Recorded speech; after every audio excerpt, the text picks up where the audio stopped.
Welcome to another week of Reggae Review. I am your host, Chris Rich. Thank you for tuning in. Remember, like, share, comment, and subscribe.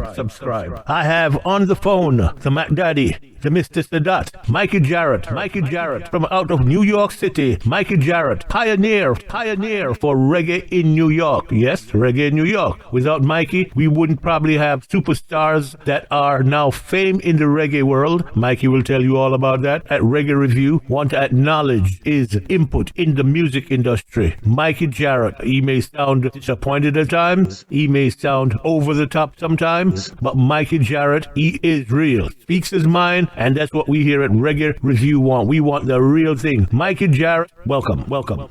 Reggae Review, where you get real talk, real people, real things. Let's finish your thought on Shaggy, and we move. So when I came up and him start, Philip Smart, remember, I know you came to work. I'm glad for know so why him come get the big deal. Robert sign him, them go to England, him get the first £750,000 million, and Robert and him a share 50-50. Anyway, I'm not going to get too much detail about him money, because I don't care about that money. That's for him to discuss at the interview. Right.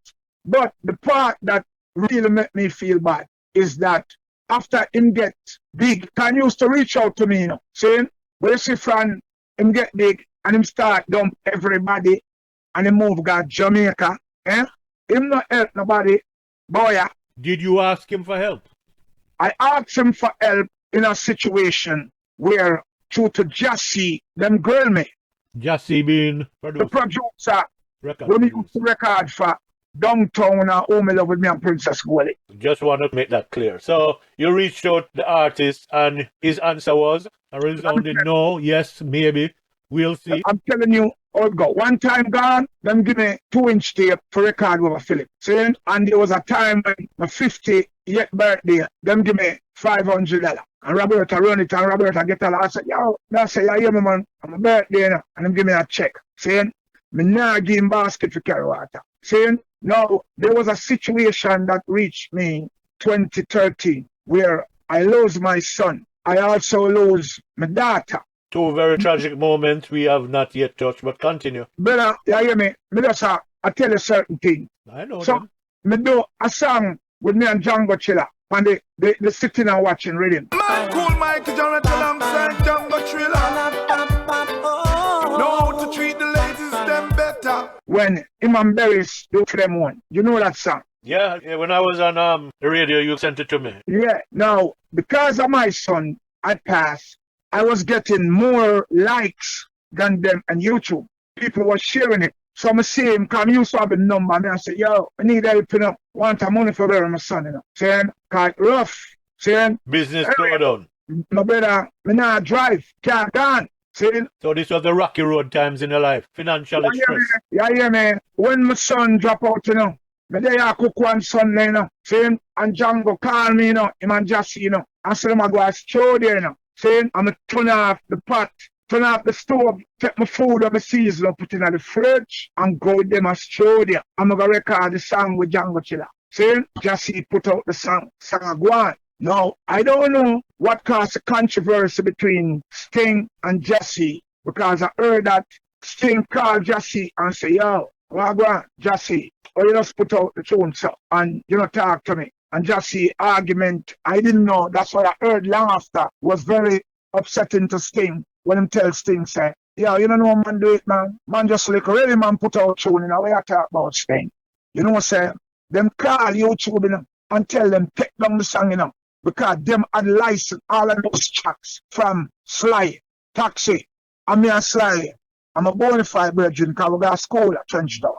My question about them doing that, do you wrong them for doing that, or what's your thought on that action at the time? But brother, I never know what I go on. I mean, I blame them to do that, but the part I blame them for, I tell the DJ so I need help to bury my son. And him say deal with the road manager. Where I deal with, because them time him not deal with Robert no more. Right. Him a deal with Rassi, Paul Rassi. Yeah. Because him and Robert mash up. Yeah. So then, Rassi I give me P a run around, call him. Then him a go tell me, say, yo, you hear me? Okay, can't do nothing for you, know. Come spend my money, you know. Who said that? Rossi or Shaggy? Brethren, Shaggy tell me to deal with Rassi. And Rossi gave that out there. Then, you never hear that part? Me hear you, but I wanted to know the final answer of no came from the manager or from the artist. Clarify. You know, my brother, the artist, I won't tell the manager to do the manager do it because I remember some manager work, you know, for you, you know. Yeah. So if you go around the corner, because at the time, I used to have the number, and the number changed, so I just rush the number, I have a call Rassi. Got you. See, now I buck him up in the park, I do a show with Red Fox and all of them, I'm in the dead in a Bed-Stuy over Tompkins Park. Tompkins Park. What year was this? Brother, you talk about The year your daughter died. 2013, brother. Yeah, right about then. You're right. Yeah. So I go through so much pain, brother. Because right after that, my daughter dead, brother. What year did she pass? She dead the same year. My son dead. I thought it was 2014, but okay. No. 2013, my son dead. 2013. Reggae Review with Chris Rich. I'm talking to Mikey Jarrett, Daddy. You know him as Sadat and so many other influential tune. Let's honor the two children. You have daughter and son, but they have names. And how old were they? Let's bring remembrance to their name and their age. Mikey Jarrett Jr., who was the road manager for Junior Reid, okay? How old was he? When he died, he was 40 because my first son was born in America. See? Question about him. What did he pass away from? Nago. If you don't want to talk about it, we move right to your daughter. It's a princess. You hear me? My son dead, and dead a wicked way. Okay. See? My condolences to the Jarrett family and his family. Yeah. Talk about your young empress. Her name is Christine Jarrett. All right? Did she have children? No, she never have, but my son live four grandchildren. Okay. You have 4 grand. Christine, how old was she when she transitioned? She was 39 years old. Young girl also. And, Never have any. She had an illness because she was in the nursing home and something where she wanted a cigarette and the brain. And I don't know what them call that. Aneurysm? Yes. So sorry to hear that. I mean, that was some tragic times for you, Mike. Yeah. Anybody who would lose a child, that can never ever be a thing. You sleep easily at night. Even at this point, I imagine the memories of your your children, still lingers. All right, we talk about your getting the big no from Shaggy and that move on. Do you two still talk? You say you met him in the park and continue from there. Brother, I and him not talk. I don't have my number and I don't about to link him. But you met him in the park, you said, or you saw him in the park. Did you two talk? We did talk that time. And him say, yes, he would have helped me. That was before you asked. I thought this was after. No. I'm telling you what happened. 2013 on my Sunday. Yeah. Then, for the record, let's keep it straight. Let's do that. Go there. I used to always can call him when he was with Robert. When he was staying in New York, but he might go back and forth. Long story short, the number changed and I never have it. So, he always tell me, I want to link him, call him road manager, which was Rassi. So the private number thing disappear. The one-on-one number when me could have called him disappear. Okay, all right, got that. Same straight link. All right. Now, what I'm saying to you is this: with me being burned in hot water for somebody else doing, it should never reach me. I mean, I've nothing to do with the producer and the rhythm and the producer. Yeah. But through me was the artist. When they were Django Chiller, and I do what I do, saying the man them. All of them tell me say yes at first. In the last minute, the man them just said later for me. So then pull the song off of YouTube, and that's the end of that. Yes. You know, may I say something? You might think me I defend him. What with artists when are people of influence when they get places, including yourself, you get the phone calls coming in from people them afraid might want this, may want that. Do you think that was part of the whole thing to him lump you in with other people who may be using the term a bother him, so to speak? Or you felt slighted? Or obviously you feel slighted by the fact that hard times and that was ignored, at least by the manager. Let's keep it real. Let's keep it real. You see that out there? Yeah. In go to Jamaica, we do good things for enough people down there. Right? The charity concerts, yeah. Yeah, but you know something? Never strengthen New York artists. And when they reach the peak, the things are less. They will come and make us strengthen New York artists. Well, what about the collaboration he did with some of his old buddies and so forth? Him still work with some of his other artist friend them. Maybe not you. When you say not strengthen, what did you expect him to do? No, I pay a promise from Jimmy and him never come deal with me. Oh. But me can tell you this straight up. Me not give people basket to carry water. I don't care about a man money come. I don't know a man doing things. True that. Keeping it straight. But what I'm saying is this.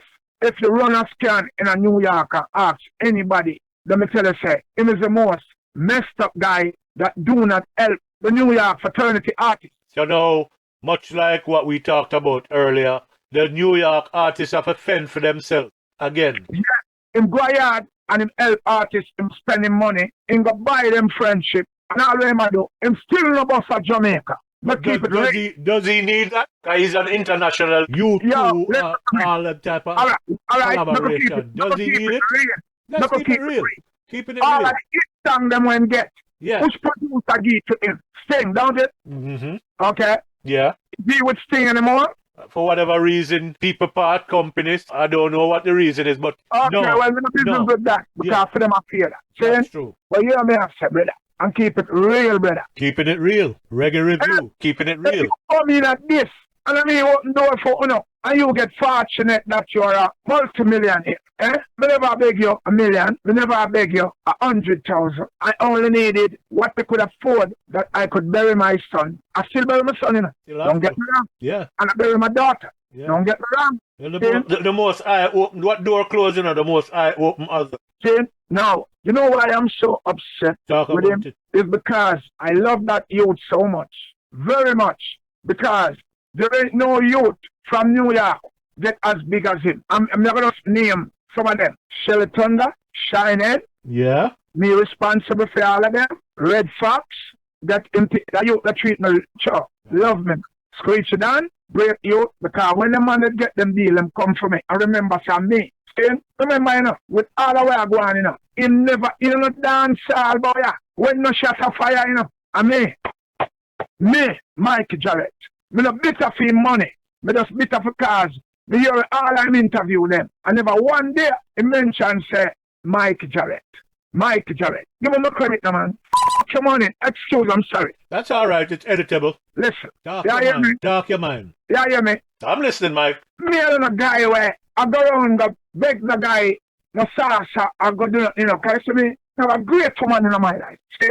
Right now, she never, why am I doing this for me, Adina? Well, she's very protective of you. Yeah, man, what all come on? Because on the reach certain stage, the people them say, Reggae Review with Chris Rich. They get emotionally. How so?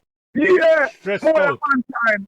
Well, if you lose two, you know, if you lose one, some people want to jump off a bridge. You lose two, and to be stressed out in this business, because as me tell you, this is a business where you have to. It's like a woman. You have to love her. If you don't love her, hell out of the house. A minute. I'll be right with you. Give me a minute. Take your time. We pause at this moment, and we are talking to Mikey Jarrett, Mac Daddy. Me leave Jamaica, me come America, me better feel me opportunity to educate myself and work some money and help out with my family. For the opportunity, the opportunity. For the opportunity, the opportunity. You're listening to the Reggae Review with Chris Rich. We are here at Reggae Review. I am talking to the indomitable Mikey Jarrett, from Jamaica to New York, to the name brand artist, the good, the bad. This man is real because everything get real. Him get passionate. He loves music and this industry. I'm seeking for me. Nothing but the best. Yeah. You feel that you're not getting the pat on the back or the handshake or the mentions of what you have done for artists in the business. And you mentioned the stress it has caused you. Mikey, let's continue talking about other people. Let's talk about Bobby KONDORS. Yeah, Bobby, I love my brother there now. You know why? I'm listening. I discovered Bobby KONDORS. I was introduced to Bobby KONDORS through Carl and Tony used to be at WLIV. Right. Now, Bobby KONDORS was working at BLS doing editing for Bugsy. That is the sister station. Yeah, Bugsy's a big man over there who Bobby KONDORS used to do editing. Those days it was, you know, the reel, and you cut out piece and reel to reel, put right. it together. Right. Yeah, so Bobby was doing editing. Now, Bobby was living over in the corners of Brooklyn, which was 4th Avenue and 20th Street. Right, you need the Park Slope type area over that side? Yeah, over that side there. Right? Now, when I meet Bobby, not disrespect him, he wasn't on any IRs. Yeah, me now I got details to try. Like right, me, let's not. Let's not. Okay. Everybody happy. Them have a creep before they can walk. Now listen, me and Bobby start out making songs. We start out house music. And Bobby would put them out on New Groove label or send them to England. That was his label. Yeah, that he was working with distributing. See? Now, Bobby used to just do, those time house music was the thing that was running the place.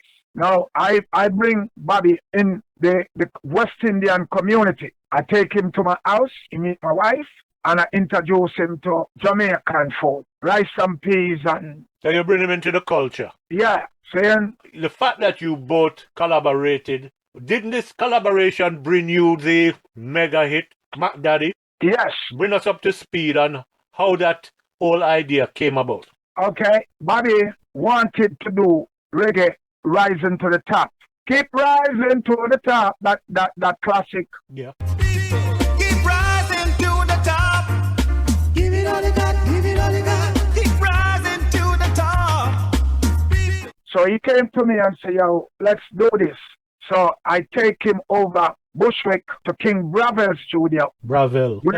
Yeah, Cooper Street, where Computer Paul was working at the time as one of my musicians who was making rhythm for me. So we licked the rhythm over in reggae. Now, he wanted an artist, and I have my artist, Carlton Livingston, sing the song. The big singer Carlton Livingston. Who wanted the artist? Be specific. Bobby wanted somebody to sing the reggae version. Okay, I got you. Then it was on my 2-inch tape. So Bobby, he had a lady by the name of Denise Brown, who was a lawyer over there with Kendall Milton, where she was his lawyer. Okay. Him said to me, sir, before we get to that, let's do a next song, right? Now, this is what happened. We went, I take him to Philip Smart, where I introduce him to Ruff. Ruff sing the Rising to the Top because Ruff was another singer from back in the days, but a keyboard player who in the business. So Ruff sing the song Rising to the Top with a more high-pitched voice to fit it more than Carlton Livingston. Falsetto type singing. Huh? A falsetto voice. Yeah. Mm-hmm. Now, Bobby, look at me, and the songs were still on my 2-inch tape, right? You there? There. We decided that we want to do another song which was a hip-hop song. So he told me that I should come up with an idea with a song, right? So when I'm coming up with all these ideas, I told him that I didn't do slackness because I was doing culture. So I'm saying to myself, look, man, do you want to get paid or you want to be an OG with no money? So I said, no problem. Yeah, I'm not going to do the thing about the lady. I do, you know that thing with no teeth. And Right. You know, go down. You're not head the way there, so to speak. Right. So I tell him get a paper while I come with the lyrics from my head, right? So I said, hey, you know what? Hey, girl, you know what I mean? I'm Mac Daddy. I want you in my bed, you know, girl. Just kill out. Saying I'm going to start telling about mortar stick, ram it and jam it, and stab it. The way I'm going like a madman crab it. Saying in the bed where the girl, them a vomit. And you see when them take that song to the label, they say, oh shit, Mark, they didn't sign me. they signing him to the label. So for Okay. him to get a deal, I had to sign to his production, which was Massive Sound. That was the name of his label starting off. Yeah, started off and later a sound system. Okay, hold on. Okay, and get that. So we went to D&D studio in Manhattan. But put a pin in it. When you were told that the major label wasn't signing you, but signing him and you had to sign, did it hit you in any kind of way? No. Continue. Before he go to get anything, you know it go. You have to come up with X amount of song. Right. And when the label see it and they like the hit, then they give you a budget. Right, exactly. So his lawyer was advocating for him, but she was my lawyer. So I came home and I have a talk with my queen. I mean, I say, you know something? I've been in this business for so long, standing out by superpower, making all these songs and no money. Me don't care. I'm going to give it a try. He also had Mr. Easy and Red Fox. To his label. Yes, to sign to his production. Right. Red Fox would not do it, neither Mr. Easy. Mr. Easy said him no want it. Because Easy was signed to Quincy Jones label where he gets some money and he was driving his dollar van just to make the money. So him give up Bobby the $300 when game. Okay. Now for Mike Daddy, all I get was $500 to vice the song. Okay, but I'm going to tell you how it all go now. After he went there, I had a car that I gave to Sleeper Wonder, my car. And he used to just drive and park it. I never take off the plates nor the registration. So everywhere him go, him just double park and pay a ticket run upon the name. Bobby, I call Bobby and say, yo, you want to see them just tour me car now? Saying, I may have to give them $1,500 with a parking ticket. Because when I run downstairs and see the sheriff, there's nothing I can do. See me? Unless you have $1,500. Didn't have the money, car gone, because I never won a ticket. Man, him say, you had a pass previous car in your name. So I call Bobby, and I say, Bobby, him say, look, this is what I'm going to do. I will give you $500 to cut the tape off, just that piece with the rising, and I will also give you another $500 for voicing the Mack Daddy song that we did, and you could do another song, and I'll give you another $500. So we did hip-hop at D&D, and we went to Philip Smart to do the reggae version, right? The man who was over there that mixed that song, the man who made the beat was Philip Smart and Nasty. Nasty from the 18 band. I know. Okay. At the time, there was a big rhythm going on, seeing, and them play over the rhythm in a reggae, seeing, and I do the reggae version. The rhythm. Yeah, same time, everything a remix, seeing, but when I go to do Mack Daddy, it was straight hip-hop. Wasn't no remix, straight hip-hop. I just drink some Guinness, burn some weed, put on the headphone, and I just kick it, energy. Hold on there. Now you put Mack Daddy down and it's $500. What other credits were you given? Writing credits? What? Or you just sell it outrightly to him? No, I didn't sell it outright. He gave me that money. But listen to me. Now listen.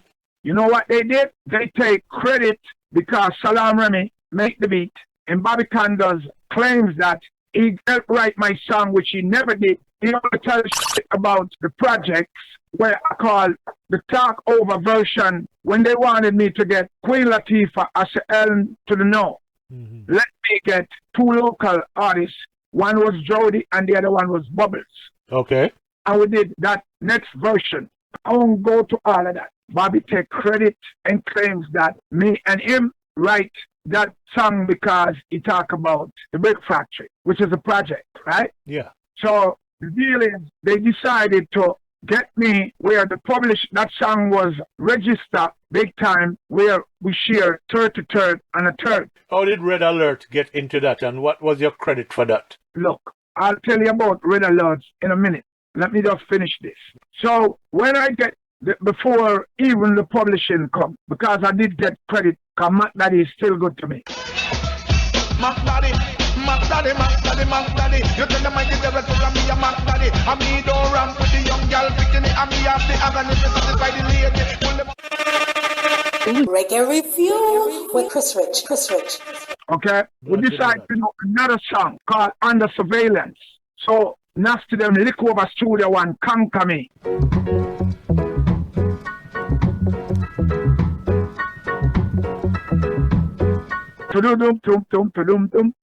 In a hip hop. Under surveillance, oh, why? Under surveillance, me no gun, man. Under surveillance, me no drugs, man. Under surveillance.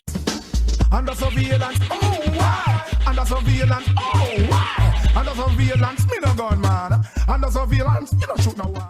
I mean, I tell you, say, helicopter in the sky and Dash Dish was another hit song, but I never get a next single. The first single of the entire thing when the deal went down was Matt Daddy that make Bobby get the deal. His lawyer, I represent me with him. When we get the contract, see, I could have keep talking. I'm not even gonna. Isn't that unethical in the essence of a lawyer representing two collaborators? So how does she balance it? Do you believe it was a fair and balanced design by the attorney? No, it wasn't, because that was conflict of interest.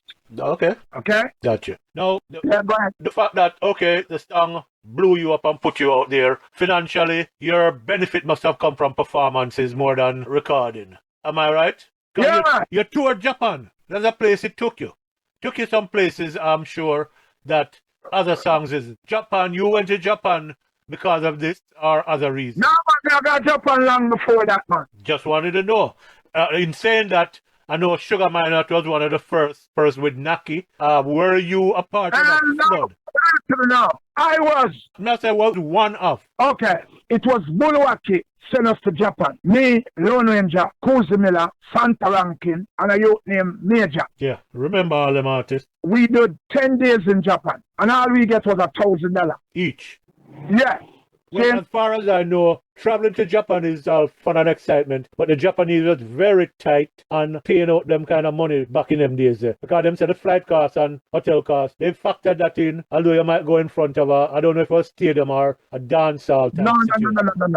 We started first before it get big, okay? But they were small venues, weren't they? There was good size venue. What do you mean good size? 500, 1,000? You're talking about at least 1,000 people. All right. NAHKI was the one who was a liaison in Japan, am I right? The arts. Look, NAHKI was a journalist for them, and NAHKI was over there, and I went there. NAHKI was a struggle. And me never just me carry NAHKI, go to a restaurant and buy him lobster with them call crayfish, the big thing, them whatsoever. I never eat no meat. Them couldn't afford that in a Japan. We are talking about the same NAHKI who went to Jamaica and become a major actor. Yeah, man, listen to me now. I tell you, and me teach him English, give him a cassette and tell him study that, right? So, hold on. What was on that cassette? Dance cassette, brethren. Okay, dancehall music. Okay. Yeah. We don't know if it was one of them something stone type cassette. No, dancehall cassette. See, because the only two Japanese who was big before NAHKI was one named James Bang and one named Damn. Well, it couldn't that big because NAHKI, to me, NAHKI seemed to the biggest influence in Jamaican music. I think NAHKI probably grew up. NAHKI probably the biggest one. Yeah. Okay.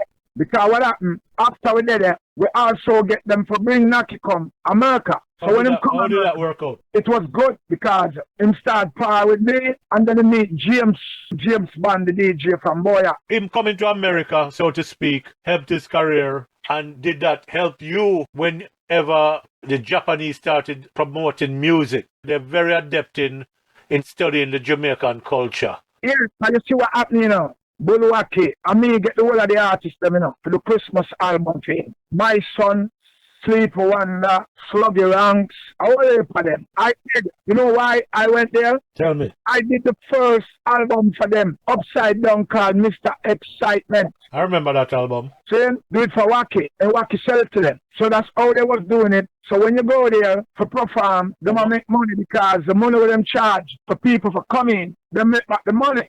As a promoter, the cost of expense to import. I understand that. But that's a complaint me or artists said them here from them when they went over there. So No, you see. I wonder if you hear the same thing too. No, I'm going to tell you something. Right now, they was on point. Them giving me hotel room. I get the money when I go there with, that was per diem, right? Because we never get no money. That $1,000 was the per diem for the 10 days. And we have to wake up early. You go and have breakfast at 6 in the morning. You go to sound check and all of that. Yeah. Anyway. Now, let me go back to a point we touched on with Matt Daddy, since it is your fame to claim for many. The red alert aspect of Matt Daddy. Explain that to me. and to the people. Okay. Mac Daddy himself. Okay, let me break that down to you. Back in the days, after they do that, you had us to do a thing called jingles. So those times they come with a box with a whole like some little 5 minutes cassette, and you have to do, this is Mikey Jarrett for this station, that. Now for Red Alert was a big man saying, and I did a special straight Mac Daddy, tell them Red Alert for him and Mac Daddy, and that was straight hip hop. So that becomes a good thing because at the time Red Alert was a man, but the man who helped me to bust big was Video Music Box with Ralph McDaniel. Right. It was big back then. The thing about jingles, though, and I said this to artists, you know, you charge radio DJ for jingles when every time I play your jingle, it's a name recognition. Maybe more than a song. 'Cause I still play jingles you gave me from 2012 when I did my radio show. And people will recognize your name. Hey, this is Mikey Jarrett. That name repeated over and over will make more of an influence. At least I look at it like that. That's why I ask artists and people are like, cut me some jingles because, and all the time you have a song out there. But so the jingles, obviously on Red Alert show, because you had a radio show, and then, you know, selector, that must have had some influence in keeping Mikey Jarrett name hot on top of the list of hip-hop reggae artists. Of course. Who was the real first hip-hop reggae artist that made an influence worldwide? I don't know none of them, I know about me. Okay, there you go. Full stop. You reigned at the time, although you were financially granted the love that you should have. Why wasn't there another major hit like that coming out of Carrot or from yourself? Because now you have this. Why didn't you cut up part 2 or 3 or something of the like on your own label? What you see, there was a thing where you never understand what's going on because you should already go to shop a demo, right? But because of how Mercury deal with Bobby, not me, over the vinyl was switching from vinyl to CD, and most of our people never did have CD player. But that song was released in Japan, Mercury label in Japan, and it also released in England, Polygram Mercury in England. So I did went to Japan with him, where a good thing I got with him, seeing, why is that? Him can't proper, can go save him life again. Well, wasn't he a selector? He is a selector. More so than a performer. He was a selector and me was a DJ upon the mic, a DJ. So we go all about it. We go look at island called Sapporo. But while I was in Tokyo and all of that, we even did a little commercial of a poem him have called This Poem. I'm raised a money over there just to do my piece.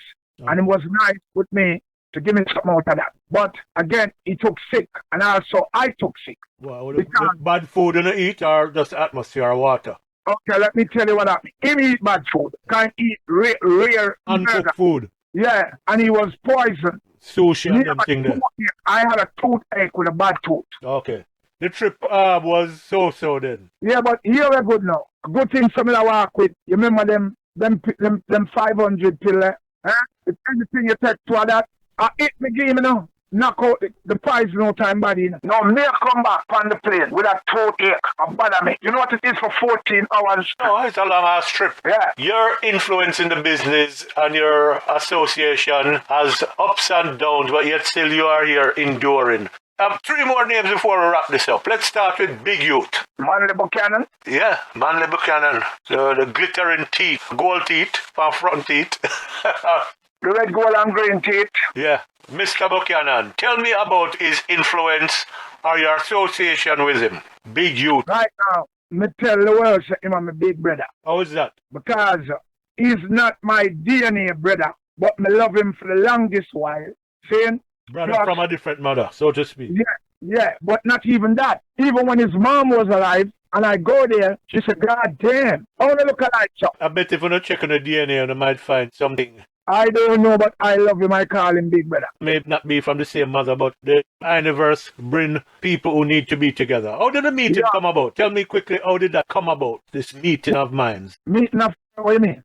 The meeting of minds, how did you come about? How did you two meet? No, From Jamaica, man, I tell you. The men I know. You have to tell me I ask. Yo, Manley is a man where from morning, me and him come downtown, him also in the Princess Street, me go look for him. Also man attack, and me and him, Beaver. Where, my brother, me never got able to. Well, to the aspect of you too, because when you look down and you look like brother for true. Me I wonder if you're not cousin the first time I saw. No, man, I'm a brother. Okay.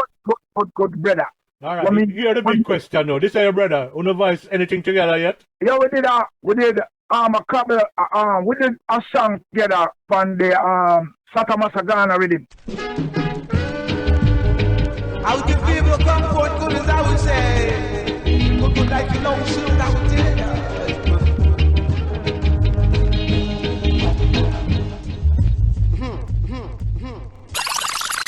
Tune in to the Reggae Review with Chris Rich. Okay. When I say, yo, my brother, pray for me. Saying I would did that over Ed Robbins' studio together, and I put it up, and it was out there on SoundCloud. All right, next person, I say Don Taylor, and you say?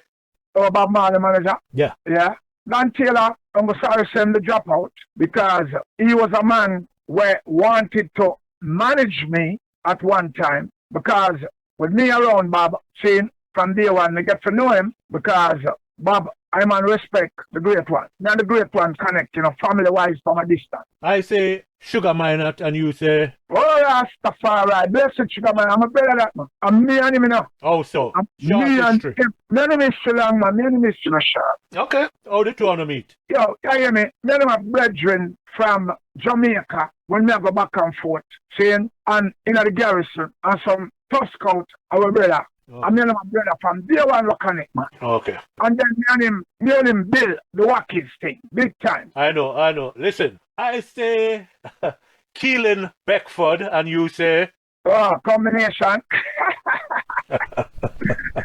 Oh, Keeling now is a man where come to New York, come see me, He used to that Manhattan, Roman Stewart bring him come to Brooklyn, Yeah. So He occupied what location? For those who don't know the history of Keeling store, tell us about that. He has a record shop in Brooklyn. Yeah, he was here, but it's no more. He used to be up there in Harlem. Mm-hmm. He's the man who started off reggae video from, it was the day of Betamax, come down to VHS, so till him switch it up to have it pan, we call it, we put it pan. When you talk about DVD, CD? DVD. Okay. You're right. You remind me that him open up in Harlem. Then there's a location in Brooklyn I used to go. Yeah, okay, there's two places. Right. First place that he was the one who take over the Chin Randy's store. Location. That is the VP family store. All right. I say albums, and you tell me how many you have put out on their names. Okay, well, sir, me never really do too much album, but never tell you. I'm asking. Me do the Wacky Upside Down album. Mm-hmm. Me do an album for July, but it never did come a road at the time. We still have it from back in the days. What's the name of it? Brother, we never ever come to the name because there was a time when me just Okay, all right. never. But him have that. Him have because July have the most tune with me. And when we start produce, now me go on a Sons Junior, and I start work with Cornell, and I produce an album. But you said Cornell. Yeah, Cornell Chin. Okay. Otherwise, saying the selector and also Chinese connection. Okay. Because film father the great Sebastian Jr. So how many albums officially can the public Let find? me tell you how much album out there now. There was one called Mikey Jarrett from Then Till Now. Okay. That I had give to Byron Island in the Sun when give to some people with them the license to Europe, and the Mac Daddy hip hop track was on that album. Okay. So that helped me long after. Eat some food. Oh, the grandmother Bulbley, man. All right, so put a little button in your mouth. What? Yeah. What other album? And also now, when we run a Keeling, a brother named Tim from Jersey, did I look for work on a project? And I Google everybody, them tell him about Egyptian, them tell him about this, that. When him Google, Mikey Jarrett come up and man say, yo, I want to hear it. So I want a veteran in the business. Yeah, can say, yo, man, you're a superstar, man. I didn't know that shit. All right, a lot of people don't. That's why we're having this conversation about your story. What other albums? Yeah, but let me tell you what happened. I did 2 albums that he put out. Okay. He put out The Great Grand Duke of York, and he also put out Brooklyn Will Rest, yeah, which is out there on all digital platform. Plus, quite a few singles that on the Clint Eastwood rhythm called Good Bad. I forget the rhythm right now, but that album was a compilation album with me and some other artists. But the song that I did, it was the song that we get it #1 album for various artists album for reggae. Okay. So those are the albums that can be found, huh? Yeah, you can find the Upside Down up there now. Lately me see it called the Japanese and then they have that for Japan and then somebody go see it. But the one with name Mikey Jarrett from then till now was up there, saying, and the Great Grand Duke of York, it's up there, and the Brooklyn Rest, it's up there. See? So far there's 4. What new project, if any, are you working on? Well, right now, I've been working because the other day, I have a song helping out a friend on his label called David R. Production. Okay, so David R. and you is collaborating right now. Yeah, we have a tune come out before with his son called Nothing Nah Gwan. Nothing nah gone, nothing nah gone, nothing nah gone, nothing nah gone. Tell Sister Dean, I'm gonna tell Sister Dawn. Hey. What's his son's name? His son is Beanie Harp. Plus, before that, we had some single that was out on Dub Life Music with me called, on iTunes and all of that called Mr. Know It All. You Mr. Greedy, you and your friend Mr. Know It All. And also song like Warning, and it also have a song called Veteran Status.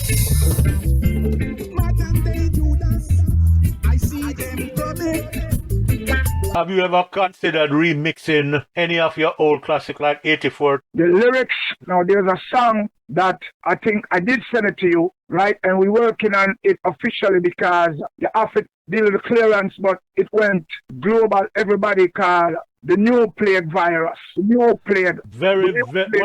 Everybody talk about this COVID. This is one of my, I'm not because I talk to you, but one of my favorite. Tell the people again the name. Has it cleared for airplay or distribution or by purchase? Yeah, because it go on radio the other day and go viral, but the mix wasn't the 100. So what we are doing now, Sidney Mills is now working on, because we send the file to him. So he's now going to be in the studio, remix the file.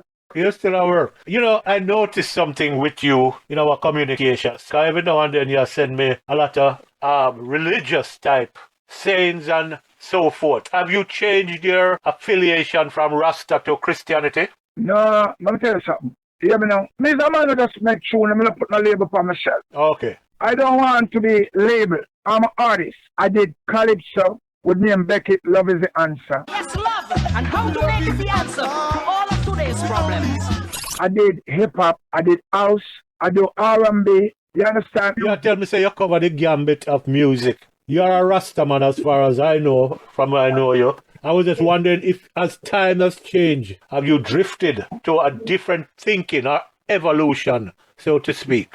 Right now, we have to do this live, yeah? Yeah. And people out the road, I beat up them such out the road. Yeah. So you can hear it. So it's real. We're good. Okay. All right. Last name I'm going to throw at you. The name is Hyman Jaja Wright. Oh, Hyman Wright, Jalai. Jalai. You talk about him here and there, but tell me what brought you two together. Because I don't seem to have a meeting of the mind. And Jalai love music like how you love music. What's the positives from that? Right now, you hear me? Yeah. We can't turn my back on Jalai, you know. Why should you? Because me and him start together, you know. Because me come here before him, you know. But him come later on, you know, because April 23rd, me come here, you know. Mm-hmm. And him come down later on, like about October. I'm not quite sure the exact month. 1970. So what year did you meet him? Me and him know one of them from them time about, you know, the streets there. Okay, so it wasn't Jamaica. It was here in the U.S. Yeah, man, I have to in the U.S., you know. All right. But me and him part from day one. from Western Kingston, downtown, every place, me the dead. I mean him, saying, yeah, because we are talking about Bakawal, when my defense, me dead. When I talk about Coronation Market, Darling Street, me the dead. When I talk about Charles Street, Beeson Street, Bond Street, me the dead. When I talk about West Street, Matches Lane, saying. So both of you want to walk almost the same path, but at different times. What am I saying?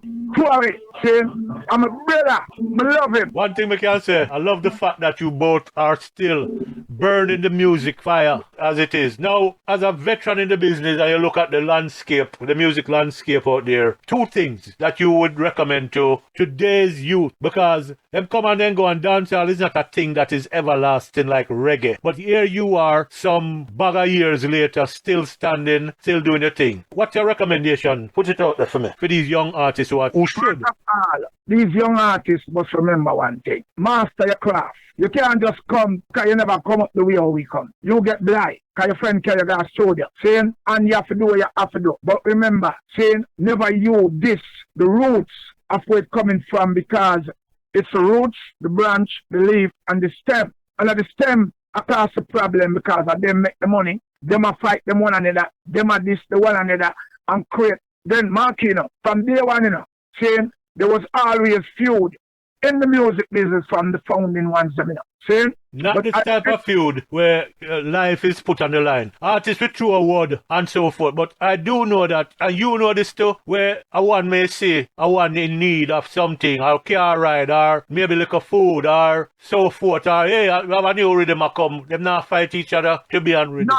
No, we do it for the love. It wasn't the money, and if money comes, we're grateful. For money. Their look at it, my view, their look at it is, where do this to the money? Because I want survival, nice house, nice car, nice girls, nice this, nice that. The business are the business, as I'm calling show business, 95% business, 5% show. So I think them kind of gravitate to that, where it's more business than the music. You know, there is a girlfriend, it's not a wife. Music is not a wife, it is a girlfriend for most. Well, you see the money will come nowadays on the business. Some of them have a power with no girlfriend. It's a click of man now, everybody a turn gangster. Yeah, you go dance and man and woman a dance no more. Yeah, so that not help it. It not help it, but is dancehall now, does it, can it hold water? Because reggae music will forever, a singer of reggae music will seem to have more shows and influence to travel the world than most of these dancehall artists. Unlike yourself, who traveled so many places as a dancehall artist because of the lyrics and the content and your understanding of the business of it. You know why? We did real music,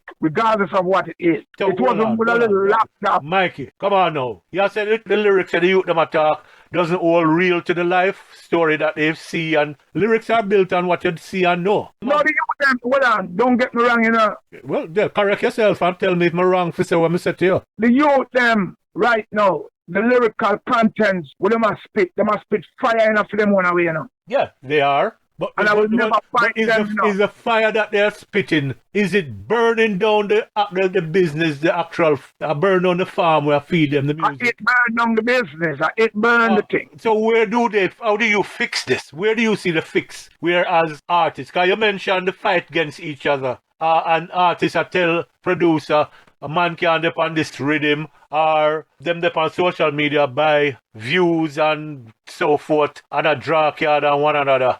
I mean, the drag yard now has become a bitter thing where the business can flourish because every week an artist have to put out an answer to another artist. So the music now have no time for sell and to germinate among the people. We just see so many flaws. I'm a brother. If you're a manager for at young artists out there, calling no name, but definitely young, what direction you put that artist in to maintain durability? Try to do the best, master your craft, show love to people. Don't come with this badness, because learn one thing. You can't be an artist and a bad man. Don't seem to work for the most popular ones that have such talent. Unfortunately, we are seeing, especially these days, down the drain type situation for many of them. The one of them gone to jail right now, who not gone to jail at death. Saying friend against friend. Saying, and the next thing what me say. Tell me. It's not like before when the artists them independently, they do what them do and help each other. Now you come with one song and them have him song, and them have a big bag of entourage behind him. And when them raise the money, instead of them do some great things and help, them a buy arms.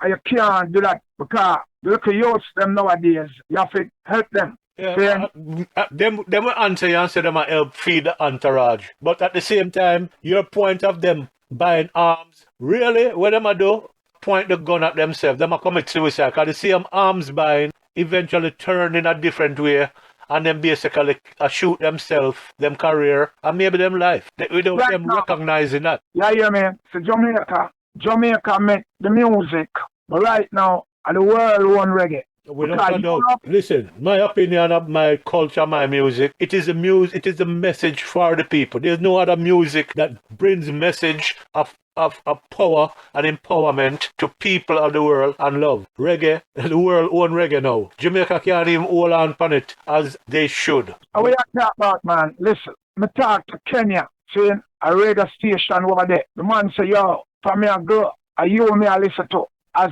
my superstar, original Mac Daddy, Mikey Jarrett. You have a thing called Rockers Reggae Radio, saying the home of Lovers Rock and Afrobeat in a Kenya, brother named Papa Nasty, saying the Deadbeat Show. The man they love me. We have a song right now that is out, that is on the label when I tell about David R. Production called Ungrateful Lover. Come on, darling, let's talk things over. How could you leave me for another? I feel like I am burning in hot water. How could you leave me for another? Ungrateful lover, why you treat me so? You use me and treat me like a pair of old shoes just because you found someone new. Mikey Jarrett speaking on Reggae Review. This has been the longest interview, and yet still it seems like not even touched half the topics. And of course, I hope you do return and let us talk about any other issue. We know with this interview, I'm going to step on people too, but that's what you are, real. And anybody don't know Mikey as being real, them don't know Mikey. Just listen. Don't take it personal. For those who are going to listen, don't take it personal. Just know that you are dealing with Mikey Jarrett, a man who is real. Him not bite him tongue. Not much anyway. And you have to respect him for that. It's coming like my new song. Which song? Let me hear it. It is real. It's like taking shit off of the cotton reel. And the girl said, hit the road, Jack. Don't you come back no more. What did you say? Hit the road, Jack. Don't you come back no more. Mikey, please tell us what platforms we can find your music. Okay, I am on Facebook, MIKEY, Double T's, Jarrett. Double R's, Jarrett. Yeah, JARRETT. Okay. What other? I'm also on Instagram, MIKEY, JARRETT_. All right, if anyone can reach you, Instagram, contact, or is your phone number, one on your Facebook? What about an email? If you don't want to put out your personal number, people from all over the world are calling in hours of the night. What email address, if any? Yeah, me have one, saying Mikey Jarrett 718@gmail.com. There you go. Mikey Jarrett. What a story. Wow. And he's just the top of the iceberg. This man has so much stories. Some of them will make you crack up. Some of them make you shake your head. He is real. Michael, your real name is Mikey? Michael Jarrett and my birth certificate. Michael Jarrett. Michael, last thing I ask, how are the family doing with the COVID? Right now, man. Yeah. I am keeping my distance. I wear my mask. Yeah. I don't hang out like that. But what is there to hang out to in New York right now? Well, kid stuff seem like. Only kid stuff. I've been there, done that. The street is out there. I don't do that. Right now, I stay in my yard, watch TV. Mikey. And one question before you leave. Tell me. If people like it and you could find me the proper publisher who want to spend the money and help me with the book, we can work together. That is something I can research and reach out to people because your book is a couple volumes, and if anyone wants to know the inside of reggae industry, some of the things me and you can't talk about, but some of the things you can go in a book, Mikey Jarrett is the man to talk to. Any words for your fan? Because you have a whole heap. Bless up. Mikey Jarrett on Reggae Review. This man is a treasure trove of information, a walking laptop. Any words for your fan? Because you have a whole heap. I would say blessings and blessed love Stay safe and healthy. Do what you have to do. And remember one thing. Saying, we thank God every day that we wake up. Because nobody worry about nothing more than just thank God for life. Everything else will be added. On that note, cool. Yeah. All right, Mikey. Yeah. Thank you so much, my brother. Talk soon, yeah? Respect to you and the family. Peace and love, my brother. Okay, be safe out there. Yeah, man. Bless. All right, one love. That was Mikey Jarrett here on Reggae Review. It's lengthy 3+ hours discussion. Mikey Jarrett on Reggae Review. Thank you for tuning in. Here at Reggae Review, everything we give you stays real because you are more than real. Tell a friend to tell a friend. Remember, like, share, comment, and subscribe.